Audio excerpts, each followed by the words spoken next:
சேவை வணக்கத்தை மாவட்ட அரசாங்க அதிபர் திருவாளர் ஜெயகரன் அவர்கள் நிகழ்வினுடைய அதிரமலேஸ்வர தேவஸ்தான பிரதம சிவாச்சாரியரும் அந்த ஆலயத்தில் எல்லோரும் இலகுவாக தங்களுடைய வாழ்வியலை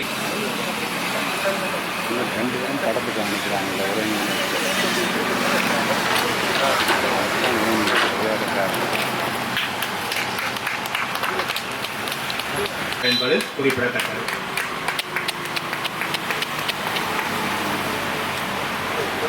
ஜனங்களால் நினைவு பணிகளினை நீக்கம் செய்துள்ள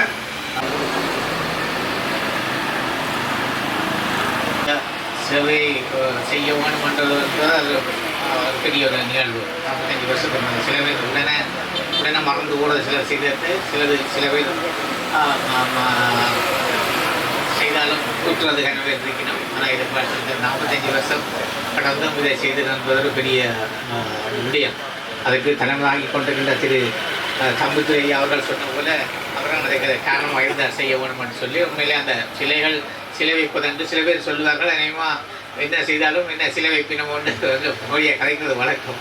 அந்த வகையில் அவர்கள் செய்த சாதனைகள் அது அந்த சிலை வைக்கிறதுக்கு காரணமாக இருக்குது. ஒன்று தலைவர் அவர்கள் உரையில் குறிப்பிட்டது போல ஒன்று அவரை புகழ்வது, அவர் செய்த செயலை போற்றுவது, புகழ்வது உண்டு. ரெண்டாவது அவர் மற்றவர்களுக்கு காட்டுவது. அப்படி ஒரு நாள் இருந்திருக்கிறேன், என்ன செய்திருக்கிறேன், இப்போ மற்றவர்களையும் அதை செய்ய தூண்டுகின்றது. அப்படி என்ன செய்திருக்கிறவரையாலே அந்த சேவைகளை செய்ய வேண்டும் என்றதை தூண்டுவதொன்று உண்டு. அந்த வகையில் அவர் திரு அமரன் நாகலிங்கம் அவர்களுக்கு இந்த சிலை வைக்கப்பட்டிருக்கின்றது. அவர் சொன்ன போதே அவர் லங்கா சமாஜ கட்சியில் இருந்தபடியால் இந்த பல திட்டங்களை செய்யக்கூடியதாக இருந்தது. நவீன சந்தை கட்டிடத்தை உருவாக்கினதும் மற்ற நூலகத்தை உருவாக்கினதும் அவற்ற காலத்திலே நடந்த ஒரு சிறப்பு நிகழ்வு.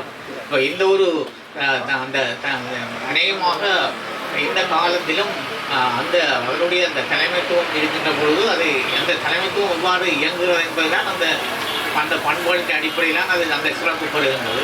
அவை அவருக்கு அந்த தோற்றத்தை உருவாக்க வேணும், அபிவிருத்தி செய்ய வேணும் என்ற வகையில் அந்த கிடைத்த சந்தர்ப்பத்தை சிறப்பாக பயன்படுத்தியிருக்கிறார். அந்த கிடைத்த சந்தர்ப்பத்தை பயன்படுத்தி அதை நல்ல சிறந்த முறையில் இந்த நகரத்தை கட்டி எடுத்திருக்கிறார்கள். அப்பொழுது அது பட்டின சபையாக இருந்தது.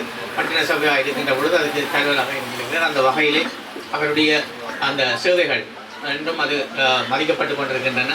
அவர் செய்த சேவைகள் மறக்கப்படக்கூடாது என்பதற்காகத்தான் அந்த உருவச்சிலை அமைக்கப்படுகின்றது. அந்த வகையில் அந்த உருவச்சிலை இங்கு அமைந்திருக்கின்றது. அவர் தலைவர் அவர்கள் குறிப்பிட்டது போல அந்த அவர்கள் செய்த சேவைகள் அவருடைய அந்த ஆளுமை பண்புகள் மற்ற அவர்களுடைய ஒரு சட்டத்தனியாக ஒரு சிறந்த ஒரு சட்டத்தனியாக இருந்தது மட்டுமல்ல, தாங்கள் இடதுசாரி கட்சிகளோடு இருந்த பொழுதிலும் அவர்களுடைய தொடர்பை பெற்று அதை சிறப்பாக அபிவிருத்தி செய்ய வேண்டும் என்றதிலே அபிவிருத்தி செய்து அதை இந்த ஒரு சிறந்த ஒரு வழிகாட்டியாக இருந்தார்.